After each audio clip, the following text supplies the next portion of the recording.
Hello friends, good morning and welcome to Srabanti's creation. সকাল সকাল আজকে একটা আবারও নতুন ব্লগ নিয়ে তোমাদের সামনে চলে এসেছি। আশা করছি তোমরা সবাই অনেক ভালো আছো। তো ঘুম থেকে উঠে পড়েছি, আর দেখো এখানে আমার পাখিরাও সকাল সকাল উঠে কিন্তু ডাক শুরু করে দিয়েছে। ওদের ডাকেই কিন্তু সত্যি কথা বলতে ঘুম ভেঙে যায়। এখন আর অ্যালার্ম লাগে না, একদম ভোর থেকে ডাকাডাকি শুরু করে। আর এদিকে কিন্তু মাম্মামের টিফিন রেডি করছি। আজকে ওকে সব ফ্রুটস দেবো, কারণ আজকে ফ্রাইডেতে তো নিরামিষ হয় এই বাড়িতে, যার জন্য ওকে আমি ওই দিনটাতে কিন্তু ফ্রুটসটাই দেওয়ার চেষ্টা করি। আর মাম্মা কিউই খাওয়ার খুব বায়না করছিল, ওর পাপা ওর জন্য কিউই নিয়ে এসছে। তো সেই কিউইটা কাটছি, তার সাথে কিন্তু সবেদা, আপেল, আঙুর, আম সব কিছুই আর কি ফ্রুটস আজকে ওকে দিয়ে দেবো। তো সেগুলোকে এখন আমি সব কেটে নিচ্ছি। আর মাম্মাকে একদম রেডি করে আমি রেডি হয়ে একবারে নিচে নেমেছি, না হলে টিফিন করে আবার ওপরে গিয়ে এসব করতে গিয়ে ঝামেলা হয়। তার থেকে আমি ওপরের কাজ একবারে সেরে তারপর কিন্তু আমি নিচে চলে এসেছি। ওকে ছাতুর শরবত গুলে দিয়েছি, ওটা এখন খাচ্ছে, আর আমি কিন্তু এদিকে ও টিফিনটা রেডি করছি। আর মানে ফ্রুটস ও প্রচণ্ড খেতে ভালোবাসে, ওটা হলে ওর কোনো কথাই নেই। তো এখানে আমি ওকে যতটা পরিমাণ সবটা দিচ্ছি না, কিছু কিছু করে অল্প অল্প করে সব কিছুই দেখো কেটে টিফিন বক্সে রেডি করে দিচ্ছি। তো চলো তাহলে, মাম্মার টিফিন কিন্তু এখানে দেখো ফুল রেডি হয়ে গেছে। এটাকে এবার প্যাক করে ওকে তাহলে স্কুলে দিয়ে আসি, তারপর তোমাদের সাথে কথা হচ্ছে, সাথে থাকো। আর মাম্মাকে স্কুলে দিয়ে যথারীতি বাড়ি চলে এসেছি, আর এসে কিন্তু আমি চাও খেয়ে নিয়েছি। আর আজকে একটু তাড়াতাড়ি কাজটা সারার চেষ্টা করছি, কারণ তোমরা তো জানোই আজকে ফ্রাইডে, আমি ওই বাড়িতে যাব।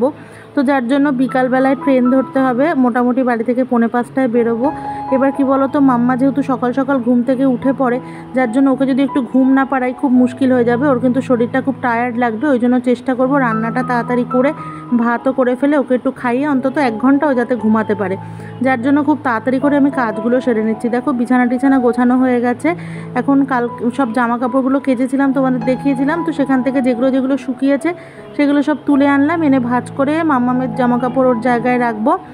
তো এই হচ্ছে ব্যাপার। আর নিচে গিয়ে তারপর দেখি, আজকে তো ফ্রাইডে, নিরামিষ হবে, কী কী রান্না হবে যদিও এখন আমি পুরো জানি না। তো নিচে গিয়ে তোমাদের সঙ্গে শেয়ার করব। আজকে অন্যদিন এসে একটুখানি রেস্ট নিয়ে করি, আজকে কিন্তু একদমই আমি এসব করিনি, কারণ চটপট করে এখন আমি যাব নিচে। তো দেখো নিচে চলে এসে মার কাছে কিন্তু আমি শুনে নিলাম কি কি রান্না হবে। তো মা বলল সেই মতো আমি কিন্তু মুগের ডালটা ভাজা বসিয়ে দিচ্ছি, কারণ ডাল হবে। তো এটা ভেজে প্রেসার কুকারে সেদ্ধ করতে দিয়ে দেবো, দিয়ে তারপর অন্যান্য রান্নাগুলো শুরু করব। অন্যান্য রান্না বলতে কী বলো তো, গাঁঠি কচুটা আনা ছিল কদিন ধরে, তো গাঁঠি কচুটা মাকে বললাম তাহলে নিরামিষ করেই করে ফেলি। আমি এখানে কালো জিরে ফোড়ন দিয়ে, আর গাঁঠি কচুটা মা ছাড়িয়ে রেখেছিল, অন্যান্য দিন সেদ্ধ করা হয়, আজকে মাকে বললাম সেদ্ধ করতে হবে না, এমনি করেই সেদ্ধ হয়ে যাবে। আলুও কেটে নিলাম, নুন হলুদ দিয়ে দিলাম, দিয়ে কিন্তু ভালো করে নাড়াচাড়া করছি, করে কিন্তু একটু জিরের গুঁড়ো, ধনের গুঁড়ো দেবো, আর কিন্তু নামানোর আগে একটু ধনে পাতা কুচি দেবো, এতেই কিন্তু সুন্দর লাগবে খেতে। ও হ্যাঁ, আর একটা জিনিস দেবো, সেটা হচ্ছে ভাজা মশলা, আর একটু লঙ্কার গুঁড়োও দিয়ে দিলাম অল্প করে, কারণ একদম ঝাল ছাড়া তো ভালো লাগে না। তো এখানে ভালো করে কিন্তু মশলাটা কষছে, আর এটা একটু ঝাল ঝাল, একটু মিষ্টি মিষ্টি, আর একটা ভাজা মশলার গন্ধ, ধনেপাতার গন্ধ, খুবই সুন্দর লাগে এটা খেতে, নিরামিষভাবেও খেতে খুবই ভালো লাগে। এখানে কিন্তু আমার কষে গেছে, দেখো এবার এটাকে ঢেকে দিচ্ছি। আর পাশে কিন্তু আমি ডাল সেদ্ধ করতেও বসিয়ে দিয়েছি। তো গ্যাস যখন আমার দুটো জোড়া, আমি দেখলাম দাঁড়িয়ে থাকবো কেন, আমি বসে বসে পরের রান্নার প্রস্তুতিটা শুরু করি। তো এখানে কিন্তু আমি ঝিঙেগুলোকে দেখো সব ছাড়িয়ে নিচ্ছি, কারণ আজকে একটু ঝিঙে আলু পোস্ত করব। পোস্তটা খেতে বাবা খুবই ভালোবাসে, যদিও ঝিঙে পোস্তর থেকে বাবা আলু পোস্তটা খেতে বেশি ভালোবাসে, কিন্তু ঝিঙেগুলো যেহেতু রয়েছে, তারপর মারাও থাকবে না, মা আর বাবাও আমার ননদের বাড়ি যাচ্ছে, ওরাও কদিন থাকবে না, আর আমিও মাম্মা দুজনেই থাকবো না। তো এই সবজিগুলো সব নষ্ট হবে, ওই জন্য মাকে বললাম তার থেকে মা করে ফেলি, তাহলে জিনিসটা নষ্ট হবে না। ওই জন্য ঝিঙেগুলোকে কেটে নিচ্ছি, ঝিঙে আলু পোস্তটাই করবো। আর ঝিঙে তো গরমকালে ভীষণই ভালো, আর ঝিঙে খুব শরীর ঠান্ডা করে, আর পোস্তও শরীর ঠান্ডা করে। তো ওই জন্য এই ডিসিশানটা নিলাম, আজকে ঝিঙে আলু পোস্ত করবো। আর এদিকে দেখো আমার গাঁঠি কচু কিন্তু একদম কমপ্লিট হয়ে গেছে, এখন ধনেপাতা কুচিটাও দিয়ে দিলাম, আর দেখতে কি ফাটাফাটি লাগছে না? তো যাই হোক, আর এরপর কিন্তু দেখো এখানে আমি কড়াইতে তেল দিয়ে দিয়েছি, কারণ ওই যে বললাম যে রান্নাটা আমার হয়ে যায়, ডাল দেখলাম সেদ্ধ হয়ে গেছে, চটাপট ডালটাকে ফোড়ন দিয়ে নিলাম, যত তাড়াতাড়ি আর কি রান্না হয়। আর আজকে কিন্তু রান্নার লিস্টে টুকটুক করে অনেক কিছুই রান্না আছে, ওই জন্য একটু চটপট করে করছি, যাতে রান্নাটা অন্তত আমি 11টার মধ্যে কমপ্লিট করে ফেলতে পারি, তাহলে আমার কাজ কিন্তু অনেকটাই এগিয়ে থাকবে।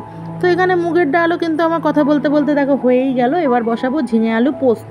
ঝিঙে আলু পোস্ত করতে গিয়ে দেখি পোস্ত শিশিরের মধ্যে পোস্ত নেই, আবার ফ্রি পোস্ত এনে এখন সেটাকে ঢালছি। আর যা পোস্তর দাম গো, কি বলবো, বাপরে বাপ, পোস্ত খাওয়া মানে বিশাল ব্যাপার, মাথায় হাত দেওয়া।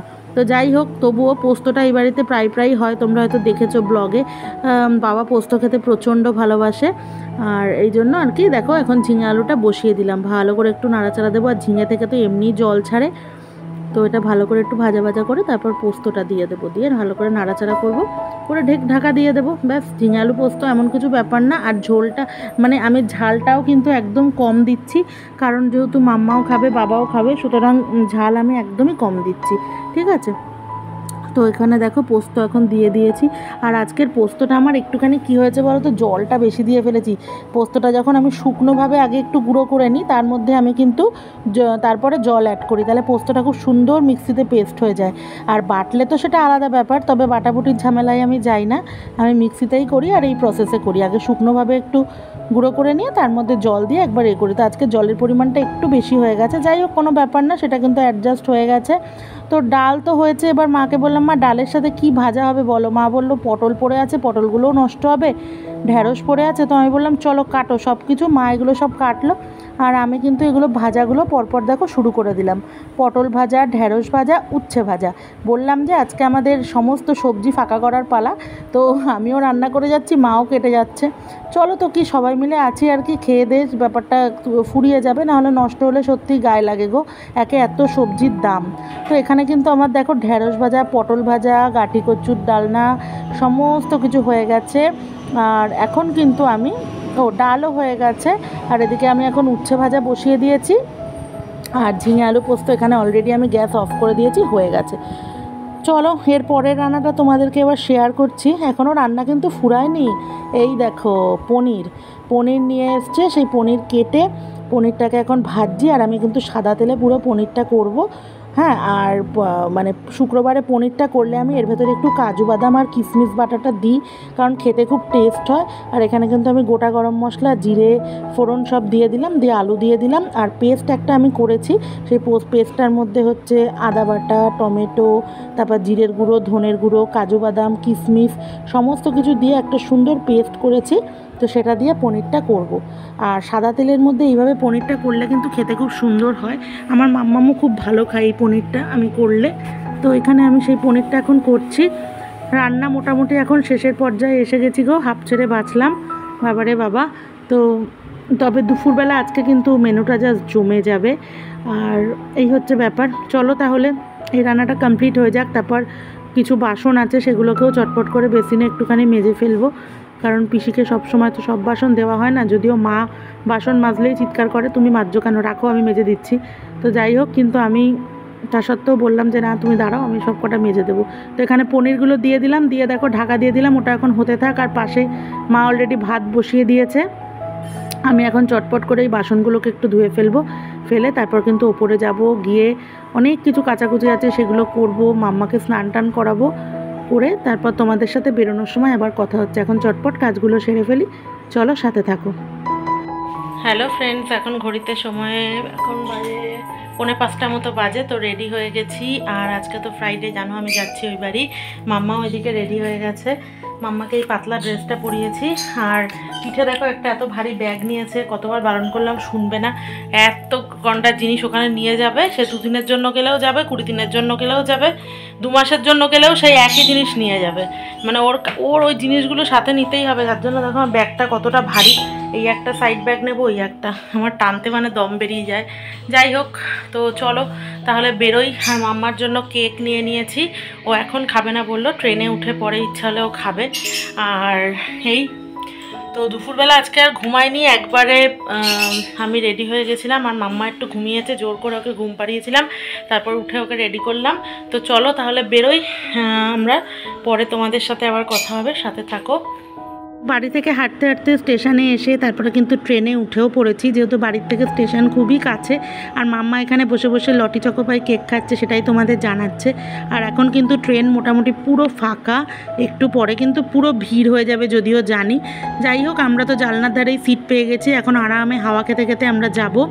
তো চলো তারপর তোমাদেরকে যেতে যেতে পারলে শেয়ার করব যদি ট্রেন ফাঁকা থাকে। আর এখন কিন্তু ট্রেন ঝড়ের গতিতে ছুটছে, মেনলি আমি ক্যামেরাটা অন করলাম আকাশটা দেখানোর জন্য। দেখো কি সুন্দর লাগছে, মেঘ আর সূর্যটা প্রায় অস্ত যাওয়ার পালা, এত ভালো লাগছে দেখতে। তো তো চলো সাথে থাকো। আর এখানে কিন্তু আমি এখন দেখো মধ্যমগ্রাম পৌঁছে গেছি। পৌঁছে আমার কিছু জিনিস কেনার ছিল, তো সেটা কিন্তু আমি এখানে কিনছি। আর মাম্মা আর মা গেছে একটা জিনিস কিনতে, সেটা হচ্ছে মাম্মা অনেক দিন ধরে একটা টাকা চাবির রিং বায়না করেছে, ওটা অনেক দিন ধরে দোকানে আসছিল না, তো সেটা মা ওর সাথে কিনতে গেছে, মা ওকে কিনে দিচ্ছে। আর এখন দেখো আমরা চলে এসেছি দাদার ফুচকার দোকানের সামনে। জানোই শুক্রবার করে এলে আমি দই ফুচকাটা অবশ্যই খাই, তো সেটা খাচ্ছি। আর মাম্মাও বসে আছে, মাম্মা একটু চাটনি ফুচকা খেলো। ওর মামাই ওকে এমনি ওটা খাওয়ায়, যখনই যায় একটা কেন 10টা খেলেও দাদা কিছুতেই টাকা নেবে না, ওকে এত ভালোবাসে। তো যাই হোক, আর আমাদের এখানে ফুচকাগুলো জাস্ট জমে যাবে একদম। এখন খাবো, দেখো মা অলরেডি হাতে নিয়ে নিয়েছে আর আমিও খাবো। চলো তাহলে জমিয়ে ফুচকা খেয়ে নিই, আর বাবারটা কিন্তু পার্সেল নিয়ে যাব। বাড়ি যাই, তারপর তোমাদের সাথে কথা হচ্ছে, সাথে থাকো, ব্লগটা দেখতে থাকো। হ্যালো ফ্রেন্ডস, ঘড়িতে এখন সময় বাজে কিন্তু রাত 8:40। আসতে একটু দেরি হয়ে গেল, একটু ফুচকা টুচকা খেয়ে তারপর আসলাম।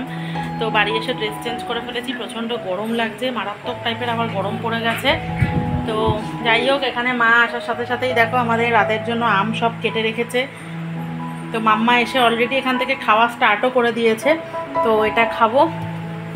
আর মা আসার সাথে সাথেই হাতে ধরিয়ে দিয়েছে এক ডিব্বা আম, বলে আগে খা।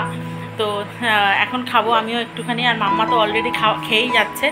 তো চলো তাহলে একটুখানি মার সাথে এবার গল্প টল্প করে তারপর রাত্রে ডিনার করব। আর আজকে প্রচণ্ড ক্লান্ত, প্রচণ্ড টায়ার্ড লাগছে, কারণ অনেক ভোরবেলা উঠেছি সেই থেকে, তারপর একটুও রেস্ট নিতে পারিনি, তার জন্য খেয়ে দিয়ে শুয়েও পড়বো তাড়াতাড়ি। চলো পরে আবার আসছি, সাথে থাকো, ব্লগটা দেখতে থাকো। তো এখন রাত 10:35 বাজে, মাম্মাকে খাওয়া দাওয়া করিয়ে দিয়েছি, ও অলরেডি বিছানায় উঠে পড়েছে। আর এখানে আমাদের এখন দেখো খাওয়া দাওয়া শুরু হবে। এখানে আজকে মা করেছে কচুরলতি, তারপর এখানে করেছে মাছের তেল ভাজা, তো এটা করেছে পটল ভাজা, এখানে ডিমের ঝোল, ডাল, অনেক কিছুই রয়েছে। তো এখন খাওয়া দাওয়া স্টার্ট করব। আর মাম্মাকে এটা দেখো তিয়ান কিনে দিয়েছে টাকা চাবির রিং, বিভিন্ন রকমের টাকা দেখো, 10 টাকা, 50 টাকা, 100 টাকা, 200 টাকা, 500 টাকা, 2000 টাকা। এটার জন্য মাম্মা অনেক দিন ধরে ওয়েট করেছিল, তো ফাইনালি আজকে কিন্তু এটা পেয়েছে। তো মা এটা ওকে কিনে দিয়েছে। আর এখানে মাও আজকে ভাতই খাবে বললো, রুটি টুটি খাবে না। তো চলো তাহলে এবার আমরা আজকে ডিনারটা সেরে ফেলি, তারপরে তোমাদেরকে গুড নাইট জানিয়ে ব্লগটা শেষ করছি, সাথে থাকো। হ্যালো ফ্রেন্ডস, তো ফাইনালি ডিনার কমপ্লিট হয়ে গেছে। আর মাম্মা কিন্তু জোর ঘুম পেয়ে গেছে, মাম্মা আর পারছে না, অলরেডি দেখো বিছানায় উঠেও পড়েছে, শুয়ে পড়েছে। তো এবার ওকে ঘুম পাড়াই, আর আমিও এবার ফ্রেশ হবো। আমার চোখ মুখ দেখে বুঝতেই পারছো এখনও কিন্তু আমি ফ্রেশ হইনি, আমি ফ্রেশ হবো এখন, চুল টুল বাঁধবো, বেঁধে তারপর আমি শোবো। তো চলো আজকের ব্লগ এই পর্যন্তই। ব্লগটা ভালো লাগলে লাইক কমেন্ট শেয়ার করে দিও। আজকের মতো গুড নাইট, শুভরাত্রি, সবাই ভালো থেকো, সুস্থ থেকো। মাম্মা চটপট একটু ভালোবাসা দিয়ে দাও, শুয়ে দিয়ে দাও।